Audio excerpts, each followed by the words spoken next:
Avokati kreu të Partisë Demokratike, Genz Gjokutaj, ka kërcënuar në rrjetet sociale deputet të Partisë Demokratike që kundërshtojnë rikthimin e Sali Berishës në drejtimin e saj. Në një postim të shpërndar në Facebook, Gjokutaj deklaron se lufta me ta sot është më e ashpra, duke shtuar se do të luftohet fizikisht dhe jo online si dje, një paralajmërim i qartë për përshkallëzim të konfliktit politik në linjën e përplasjeve brenda Partisë Demokratike. Postimi i ploti Genz Gjokutajt. Doktor Berisha e solli Partinë Demokratike në jetë pas një kome artificiale të shkaktuar nga armiqtë e saj.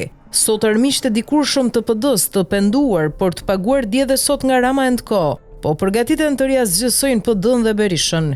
Disa prej tyre edhe deputet PD-s, nesër të klonuar nga Rama, janë të shfaqur me emër dhe mbiemër, ndaj betejë me ta sot është më e ashpra, sepse do të luftohet fizikisht dhe jo online si dje.